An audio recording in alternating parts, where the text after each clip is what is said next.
Nasadlak na naman po mga kababayan si Inday sa controversy involving po sa pera. Mr. Maravillas naman niya, Marty Santo na, ganun pa rin yung mga topics mo. Ayun ang lumalabas dito sa balita po. Pero si Inday po, mamaya, ibigay ko rin po sa inyo yung Lenten message niya po. May napakagandang Lenten message mga kababayan si Inday para sa mga mamamayan Filipino para patas.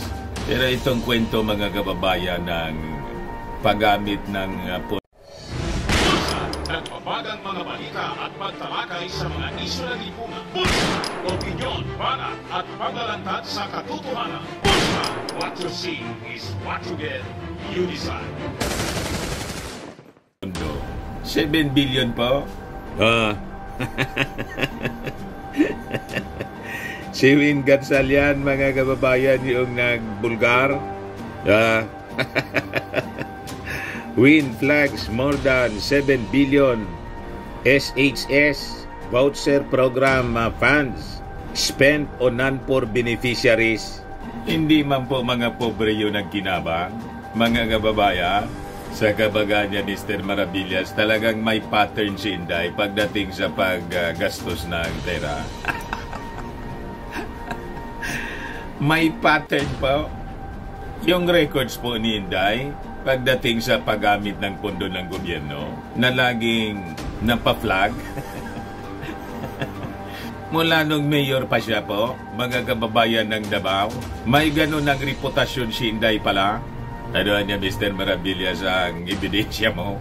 Yeah. Kailan to? June 16, 2015. Ang involved ditong pera mga kababayan, 708 million pesos. Nag-hire daw siya mga kababayan ng 11,246 contractual workers in 2014. Question po ng COA kung bakit ganun.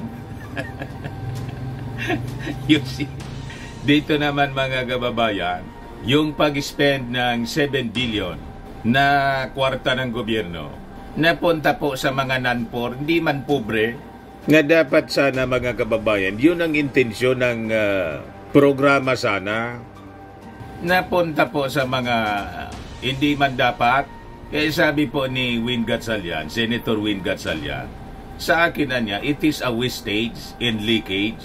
That is, aside from yung nauna ng balita, na around 19,000 na mga estudyante na nag-enroll, mga kababayan, multo.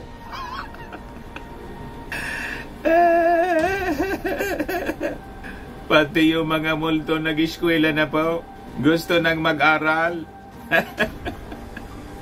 19,000 ghost students na discovery ni Win Gatchalian. Siya kasi yung Chairman Committee on Education mga kababayan.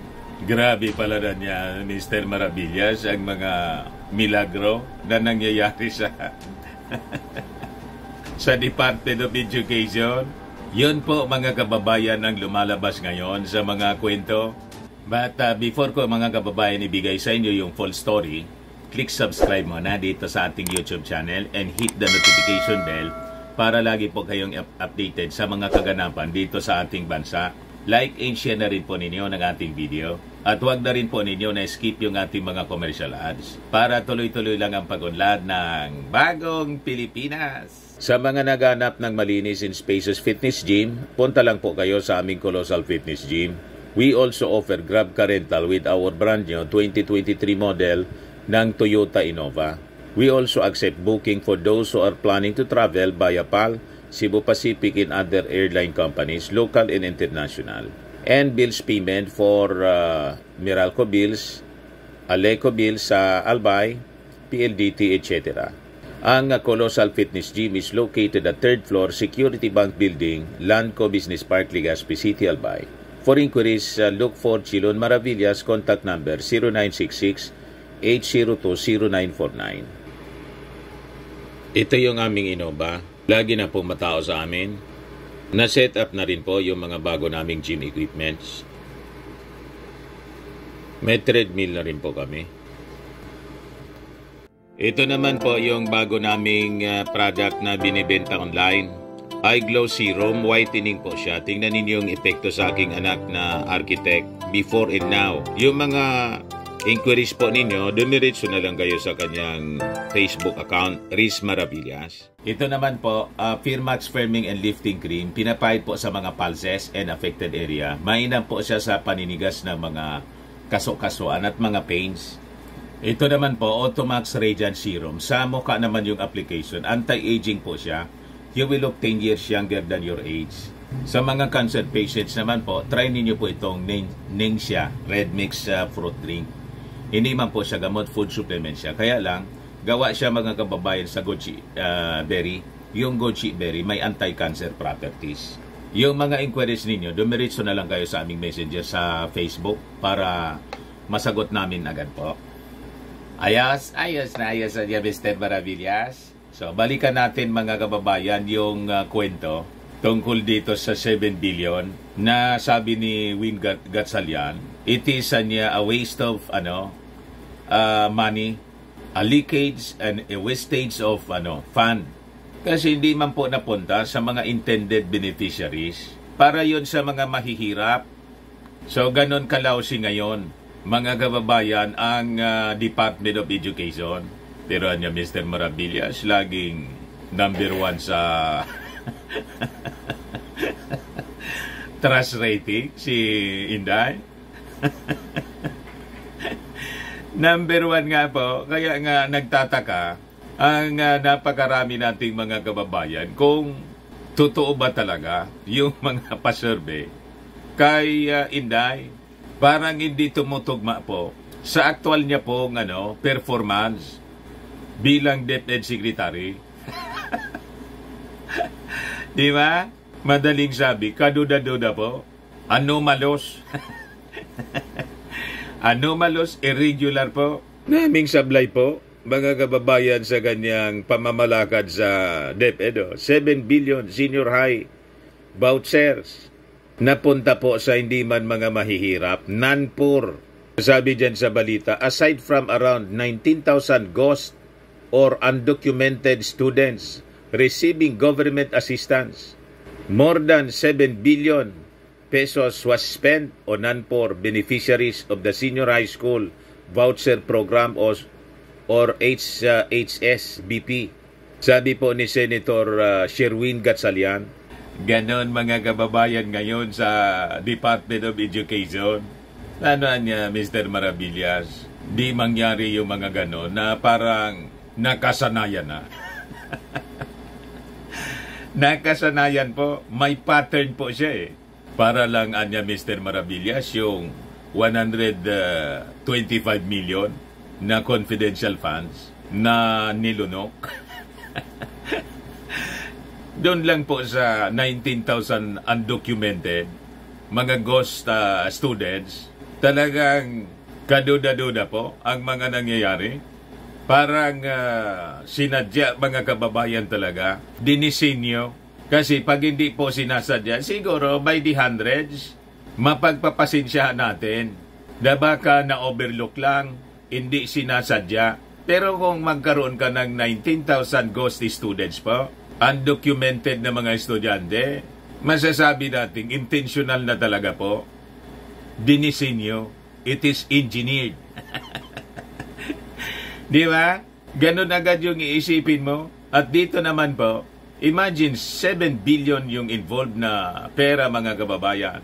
Napunta ito sa sinasabing non-poor. Yes, sabi po ni Sherwin Gatchalian, for me, Anya, it's a wastage and leakage. We need to correct this immediately. I plan to raise this during our budget hearing because we have to ensure that every centavo allocated to the government goes to our poor learners and efficient projects and programs. For me, based on the data we have seen, it shows that we're not being efficient. Yung most trusted government official po, si Inday, based sa mga lumalabas na survey. May ganon mga kababayan. Gatchalian, chair of the Senate Committee on Basic Education, raised the issue during a hearing on the implementation of the expanded government assistance to students and teachers in private education Act. The Senate panel earlier discovered that private schools have been accepting financial assistance from the government but could not prove the existence of almost 19,000 undocumented students who are supposed to benefit from the funds. Mga multo po na mga mag-aaral. Alangan nangyari ito, walang kasabwat mga kababayan na mga taga-DepEd. Di ba? Mag-disburse ka ng ganong kalaking alaga. Bilyon-bilyon yung involved na fondo mga kababayan dito. Bagatapos, maniwala na walang kasabwat po. Siguradong may nagsabwatan mula sa mga private school partners and officials of the Department of Education. At malamang matataas. Matataas mga kababayan na opisyal ang involved dito. Arapan po itong pagnanakaw ng pera ng pondo ng bayan. Arap-arapan po ito. Malinaw na pagnanakaw. Kumubra ng bilyon-bilyon po. Pagkatapos, yung mga estudyante po, multo lang, non-existent. You see? Kasabi dito, based on the state auditor's investigation, 115 senior high school student beneficiaries in school year 2016-2017 were considered GOSI students after they received vouchers twice in 1 year. Citing estimates from this office, Gatchalian pointed out that for school year 2021-2022, 7.21 billion or 53% of the 13.69 billion allocation for HSS BP went to non-poor learners. For school year 2019 to 2020, 7.30 billion or 39% of the 18.76 billion allocation from the SHS BP went to non-poor learners. Ito pong SHS provides subsidies in the form of vouchers to qualified students from participating private and non-DepEd schools. So, ganon mga kababayan, yung DepEd lumalabas, naging pugad na ng mga magna. Di ba? Pero Mr. Maravillas, ano yung sinabi mo kanina na si Inday may mensahe para sa Semana Santa? May magandang mensahe po siya. And I think para yon sa kanyang sarili. Di ba? Ayan po ang mensahe ni Inday para sa Kwaresma. Alalahanin natin ang kanyang kabutihan. Para talaga Mr. Maravillas sa kanya at saka sa buo niyang pamilya, lalo na kay Maudigs. Kasi lahat masasama yung maririnig mo sa kanila. Prayer rally na lang. Naturingang tinawag na prayer rally. Ang maririnig mo, lahat masasamang pananalita. Paninira, pagmumura, yan ang laman po ng prayer rally. Kaya sigurado tayo na itong mensahe ni Inday, hindi man para sa mga mamamayang Filipino, kundi mas akma para sa kanila. Di ba? Sabi ni Inday, naisulat sa Biblia ang kanyang wagas na kadakilaan at pagmamahal para sa ating lahat. Ito ang dahilan kung bakit sinunod niya ang kalooban ng Diyos Ama na mapako sa krus at ialay ang kanyang buhay. Kaya naman hangad ko na sa panahong ito ng ating pagninilay-nilay ay alalahanin natin ang kanyang kabutihan. Isa puso't isip natin ang kanyang mga naging sakripisyo at patuloy pa nating pagtibayin ang ating pananampalataya. Naway maging gabay ang kanyang mga aral at salita sa ating pang-araw-araw na pamumuhay. kasama sa aking panalangin ang kapayapaan at pagkakaisa para sa ating bansa. Patnubayan nawa tayo ng poong may kapal. Saktuhan niya, Mr. Maravillas. Talagang yung mensahe niya ay para sa kanyang sarili at sa buo niyang pamilya para mabago naman yung kanilang masasamang paugali. O, di ba? Lalo na yung kanilang mga masasamang pananalita sa kanilang kapwa at iwasan na nila yung kanilang pagiging palaaway. Di ba? Panggugulo, mga kababayan, sa ating bansa. Bakit niya, Mr. Maravillas, nang gugulo pa? Hindi ba ninyo nakikita kung sino yung magugulo? Sabi nga natin, mga kababayan, yung mga dilawan na nahimik na, yung pumalit, yung mga DDS unity mismo ng ating Pangulong Bongbong Marcos, mas malala pa. You see? Malala. Ayan man lang po, mga kababayan, ang totoong mensahe po ng Kwaresma, for your information, mababasa natin sa John 3:16. For God so loved the world, that He gave His only begotten Son, that whosoever believeth in Him should not perish, but have everlasting life. Yan po ang totoong mensahe ng Semana Santa. Di ba?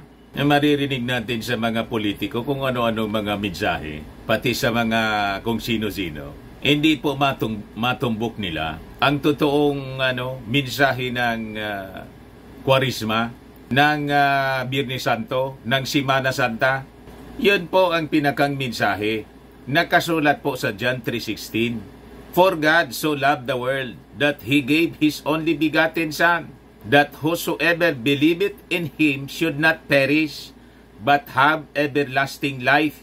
So ipinako siya sa krus, mga kababayan, para tubusin tayo sa ating mga kasalanan. At yung magtitiwala sa kaligtasan na kanyang inoffer sa atin, regalo niya sa atin, hindi na po mapapahamak. Anong ibig sabihin na hindi mapapahamak? Hindi na mapapahamak yung kanyang kaluluwa na malublob po sa impyerno, because yan ang general direction po ng mga taong walang Kristo sa kanilang buhay. Pag namatay po, walang rest in peace po, yung RIP po, walang ganon. You will be tormented in hell. Pag walang Kristo ka, hindi ka naligtas. Pero pag tinanggap mo yung ating Panginoong Hesukristo as your Lord and Savior, personal Lord and Savior, nang tiwala ka sa kanyang kaligtasan na nirigalo sa atin, inoffer niya sa atin, you will spend eternity in heaven. Kaya sabi diyan, but have everlasting life. In heaven po yon. Dalawa kasi po yung pwedeng papunta ng kaluluwa ng tao matapos na mamatay sa laman. Pag hindi ka ligtas, eternal death. Pag ikaw ay naligtas sa pamamagitan ng ating Panginoong Hesukristo na tagapagligtas natin po, eternal life. That's simple po, mga kababayan. And there's only one way to heaven, mga kababayan. Kung naniniwala kayo na many ways, all roads lead to heaven, you are dead wrong. Walang ganun po na tinuturo sa Bible. Sabi po sa Bible, mismo yung ating Panginoong Hesukristo yung nagsabi, I am the way. John 14:6, I am the way, the truth, and the life. No one comes to the Father but by me. So, ang nagsabi yan, yung ating Panginoong Hesukristo eh. So, siya lang ang daan. Siya lang ang katotohanan. So, outside of Him, wala nang katotohanan po. Siya lang eh. And no one, walang sino man, no one nga eh, cometh unto the Father. Ibig sabihin, walang sino man na pwedeng makaakyat sa langit kung hindi po dadaan sa Kanya. Kaya kung saan-saan kayo dumadaan, siguradong hindi papuntang langit ang inyong papupuntahan, mga kababayan. Kasi nga po, sabi mismo ng bugtong na anak ng Diyos, bugtong po siya, baka iniisip ninyo may taga-Davao. Walang taga-Davao po na in-appoint. Siya lang yung nag-appoint sa sarili niya. pinalitan po yung ating Panginoong Jesucristo at marami pong naligaw. You see, kasama yung mga naligaw po at naniwala, mga senador natin. Napakalinaw po ang sinabi sa John 14:6. I am the way, the truth, in the life. No one cometh unto the Father but by me. Ang nagsasalita si Jesus Christ mismo. So, siya lang. Pag sinabing siya lang, walang iba, siya nga lang eh. Walang ibang tagapagligtas po sa mundong ibabaw. Pag kaluluwa na ng ating mga kaluluwa natin yung pinag-usapan, walang ibang tagapagligtas yung ating Panginoong Jesucristo. Tama po? Ayan man lang po na nasama na natin ng preaching, konting preaching, kasi Martes Santo naman po ngayon. At si Inday naglabas ng kanyang Lenten message po. Gusto ko lang i-share sa inyo kung ano yung tamang mensahe para po sa Semana Santa. Ako po si Dante Maravillas. Bye-bye po. God bless.